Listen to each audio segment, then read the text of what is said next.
प्यार से कहना धान गाजी। जहाँ सभी ने ये भाव संतों के श्रवण किए कि कैसे जीवन में जो एक माया से अगर जुड़ेंगे, एक सुकून अगर वस्तुओं को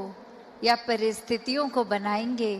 तो वो बदलाव तो आना ही है। और जो आज सुकून दे रहे हैं, कल वो एक परेशानी का कारण भी बन सकते हैं। तो कैसे एक सुकून को हर समय चाहिए,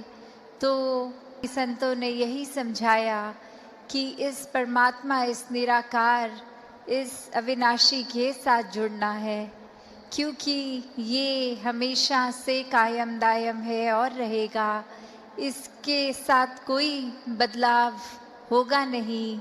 ये बिल्कुल हूबहू जैसा है वैसा ही है, वैसा ही था, वैसा ही रहेगा। तो ये परमात्मा के साथ अगर हम अपना एक पहचान करके पहले फिर इसके साथ प्यार के बंधन में रहेंगे, एक इसको हर समय महसूस करते हुए, एहसास करते हुए रहेंगे, तो फिर ये जीवन वाकई ही कोई भी परिस्थिति का मोहताज नहीं है। फिर तो हर समय ये आनंद, ये सुकून ही जीवन में है, ये शांति, ये कामनेस, ये ब्लिस, हर समय एक यही एहसास। फिर चाहे तन स्वस्थ हो या अस्वस्थ, एक ये सुकून मन का वैसा ही कायम दायम रहेगा। तो ऐसा जीवन संतों ने समझाया है कि ऐसा जीवन जीना एक पॉसिबल है, हर एक के लिए ऐसा जीवन जीना एक मुनासिब है। तो कैसे इसको जिए, तो बात वही कि परमात्मा से जुड़ के हर समय के सुकून में रहें। और अब अगर आगे सोचें कि ये ब्रह्म ज्ञान भी जीवन में आ गया, एक निराकार के एहसास में भी रहने लगे, सेवा सुमिरन सत्संग भी करने लगे, पर एक मन का बदलाव अगर नहीं है तो फिर ये ज्ञान भी मन में नहीं टिकता। और मन से जुड़ी हुई जो पहली चीज़ आती है वो अहंकार तजना, वो एक समर्पित भाव, मन को एक अपने होने के इस एहसास से हटना होगा और इस परमात्मा के लिए हमेशा अर्पित रहना है, एक सेवा में अर्पित रहना है। तो ये सुकून यहाँ समर्पित होने के बाद जो मिलता है, तो कैसे समर्पण के साथ सुकून। तो अपने जीवन में जहाँ हम समर्पण की बात करते हैं, तो ये समर्पण कैसा समर्पण है। एक समर्पण सिर्फ ये तो नहीं कि कभी अक्सर जीवन में हम देख लेते हैं, हम कह देते हैं कि हमसे कोई सीनियर है, वो कुछ ऑर्डर्स दे रहे हैं और हम करते चले जा रहे हैं। अक्सर किसी ना किसी प्रोफेशन में देखा है, ऑफिसेज में या किसी भी सर्विस में, तो एक सीनियर का ऑर्डर मान लेना या फिर कोई अथॉरिटेटिव पर्सन, कोई टीचर, कोई और इस तरह से जो हम पे कोई बात करते हैं और वो मान लेना, वो अक्सर ये रूप उसका समर्पण का नहीं बन पाता, क्योंकि ये रूप तो वो डर से है कि वो जो कह रहे हैं वो करना ही होगा, वरना नौकरी से निकाल दिए जाएंगे, वरना फिर कोई और इस बात की रेपरकशन हो सकती है।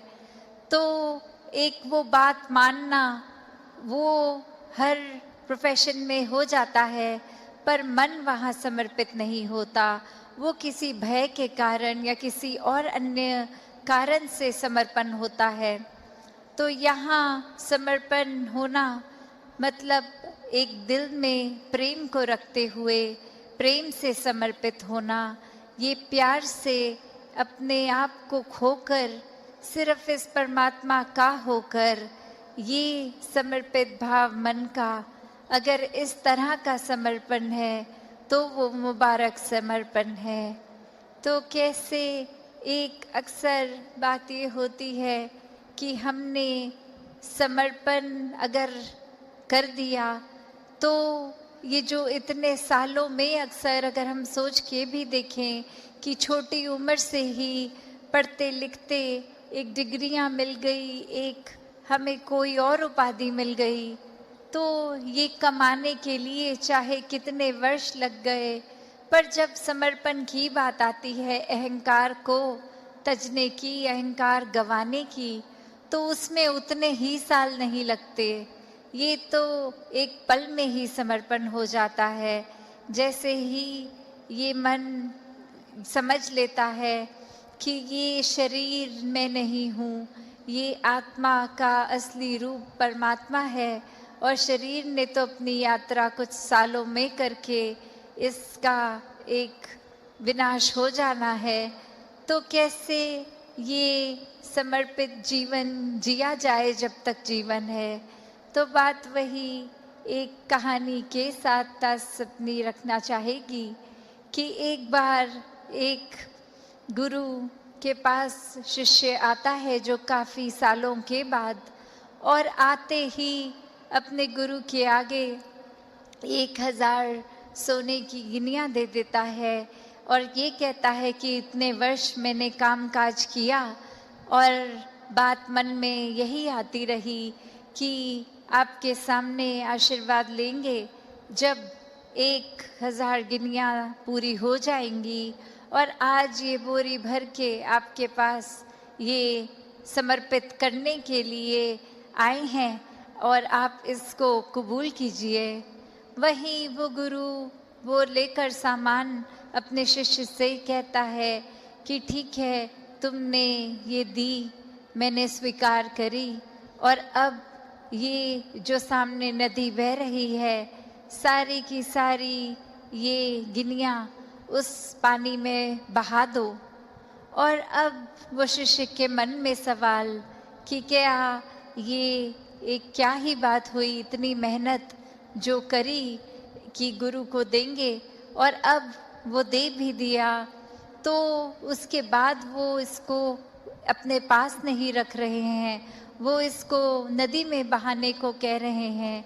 तो वहीं वो सवाल कि क्या फिर वो समर्पण था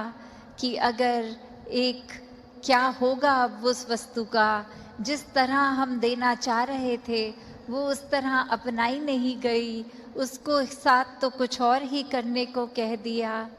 तो वहीं ये ख्याल जहाँ उस शिष्य को आया और फिर वो अपने मन पे किसी तरह काबू करके, क्योंकि अब गुरु ने कहा था तो वो फॉलो करने के लिए किसी भी सोच विचार के साथ चला तो गया नदी किनारे कि ठीक है, अब कहा है तो ऐसा ही करना होगा।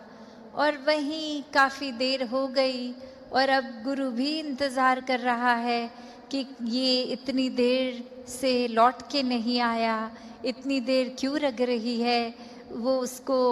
वो सिक्के नदी में बहाने के लिए। तो फिर वो गुरु ही खुद उस नदी किनारे जाते हैं और क्या देखते हैं कि वो शिष्य एक एक करके सिक्के को फेंक रहा है, जिसकी वजह से वो बहुत ही देर लग रही है। वो एक बात फिर गुरु समझाते हैं कि ये समर्पण करना है तो इतनी देर क्यों लग रही है, समर्पण तो एक साथ ही किया जा सकता है, पूरी की बोरी को एक साथ ही नदी में बहाया जा सकता था, तो एक एक करके क्यों, इतनी देर लगा के क्यों। तो ये कहानी में तो ये मन की अवस्था ही है कि हम किस तरह एक अपने मन को इस तरह मान लेते हैं कि कोई अटैचमेंट हो गई, कोई और कारण से अगर ये लगा कि कुछ वस्तुएं इकट्ठी हो गई हैं, कोई उपाधियां मिल गई हैं, या कहीं अपने मोहल्ले में अपने दायरे में बहुत नाम कमा लिया है, एक हमारा कुछ ओहदा, कुछ रिस्पेक्ट बन गई है, एक तरह के हम सेलिब्रिटी बन गए हैं, कुछ 2-4 लोग हमें जान गए हैं,